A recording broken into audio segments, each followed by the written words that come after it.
Romanos 13? Romanos 13, toda autoridade vem de Deus. Muito bem. Bom, então, você falou de Deus, vamos falar agora de um regime que dizia que religião era o ópio do povo, tá certo? Comunismo. Ainda é assunto, não só nos livros de história. Vamos lá, então é o próximo assunto, vamos falar sobre comunismo. O vice-presidente, senador eleito, Hamilton Mourão, fez uma postagem ontem em suas redes sociais para relembrar o aniversário de 87 anos da intentona comunista. Na postagem, o senador eleito atacou os comunistas, abre aspas. Na data de hoje, em 1935, traidores da pátria intentaram contra o Estado e o povo brasileiro. A intentona de 27 de novembro foi a primeira punhalada do movimento comunista internacional contra o Brasil. Não seria a última. Eles que venham não passarão. Como vocês viram, esse recado de Mourão para a esquerda é um recado duro, relembrando aqui o movimento da intentona comunista em 1935, que tentou percorrer todo o país e implantar um regime que fracassou redondamente na União Soviética, na Alemanha Oriental, na Coreia do Norte, em todos os países. O que você acha disso, Alexandre Bissoli?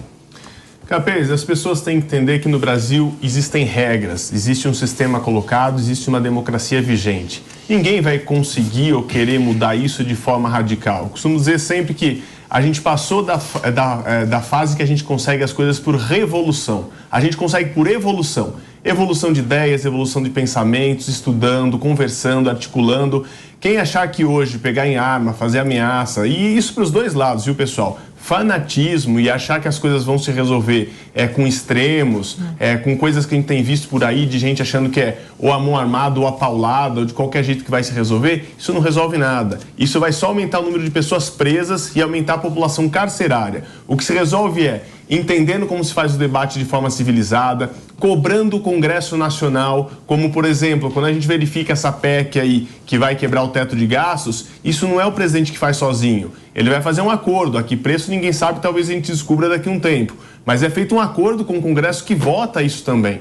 Então, se a gente aprende a pressionar o Congresso, a gente aprende a se manifestar contra aquilo que a gente não quer, a gente consegue segurar. Eu não acredito que essa história de que o Brasil vai virar um comunismo, uma coisa toda, o pessoal também acaba radicalizando demais as coisas. Mas eu acho que o recado do Mourão é muito importante para a gente entender que a gente não vai tolerar mais radicalismos, extremismos, e quem acha que porque alguém do PSOL foi lá falar de política econômica é essa que vai ficar vigente no país, está redondamente enganado. A população do Brasil é sábia, já mostrou uma vez que indo às ruas conseguiu o impeachment da presidente Dilma, quando foi um desastre o governo econômico, a gestão da economia no governo do PT, e pode fazer isso outra vez. Já provou que deu certo uma. Acho que ele tem que estar vigilante, de olho e usar os instrumentos dentro da lei e da Constituição para se manifestar e conseguir os resultados pretendidos.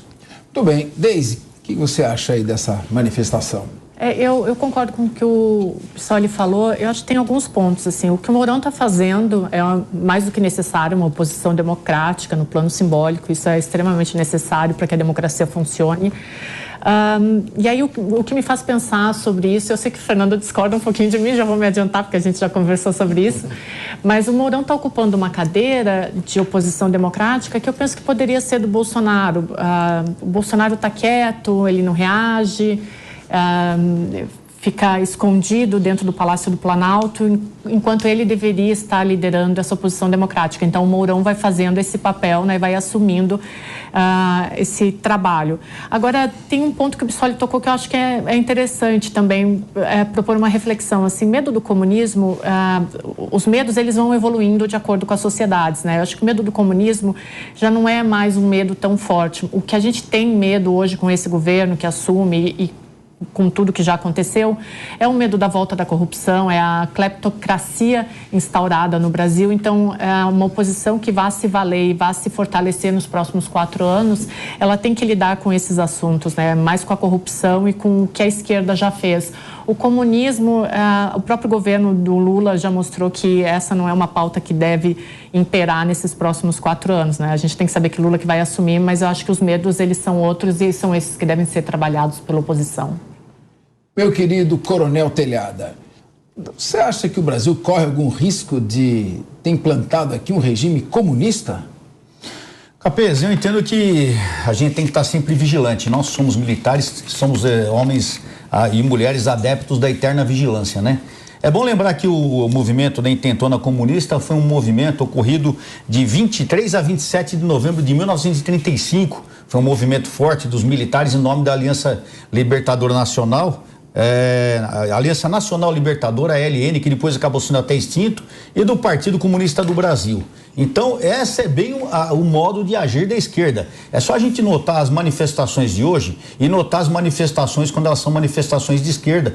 Trabalhei em inúmeras manifestações aqui na Paulista, quando eu comandei o 7º Batalhão, e lembro a ação das pessoas, que era uma ação de violência contra a polícia, contra estações do metrô, contra lojas, contra bancos, enfim, é violência generalizada. Essa é a linha da esquerda. E Intentona Comunista, para quem nunca leu, é importante, entra na internet e dá uma lida no que foi essa página da história brasileira, uma página muito violenta, era uma época muito triste, vinha de 24, 22, 30, 32, 35, a movimentação política no Brasil era muito forte e muito aguerrida, principalmente pelos movimentos de esquerda que usavam, inclusive da força da luta armada, que foi até os anos 70. Eu entendo que eles perderam a oportunidade quando eles deveriam ter extinguido o Partido Comunista lá atrás também, extinguiram a ALN e não extinguiram o Partido Comunista. Para mim, comunista, fascista, nazista, terrorista, é tudo farinha do mesmo saco, agem da mesma maneira, com violência, entendeu? Com violência, com falácias que são criadas,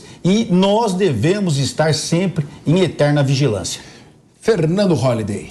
Olha, Capês, eu acho interessante esse exemplo usado aí pelo Mourão, pelo seguinte: em 1935 nós vivíamos um momento no Brasil onde as nossas instituições estavam muito fracas, né? Nós tínhamos ali, por exemplo, o STF, isso vinha já desde o século XIX, mas também perdurou boa parte do século XX, inclusive durante o regime militar. O STF, por exemplo, era uma instituição relegada a prédios alugados, como uma espécie de apêndice ali do Poder Executivo ou do próprio Congresso Nacional. E o que acontecia? Nesse período, nós estávamos já sobre o regime de Getúlio Vargas, que tentou reagir ali a essa intentona comunista, que teve um pequeno sucesso em Natal, mas no geral foi completamente fracassado.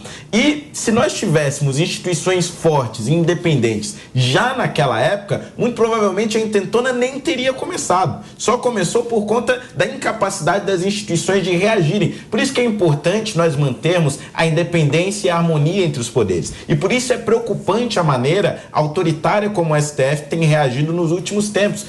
STF, TSE, as Cortes Superiores, de uma forma geral, de maneira a extrapolar as suas funções, de maneira a se exacerbar nas decisões monocráticas, reagindo contra as liberdades individuais das pessoas e dessa forma ferindo a democracia. Quando as instituições se desestabilizam, quando elas deixam de ser independentes e harmônicas entre si, abre espaço para revoluções como aquelas que tentaram acontecer ali em 1935. Portanto, é um resgate importante da história e serve de alerta a todos nós.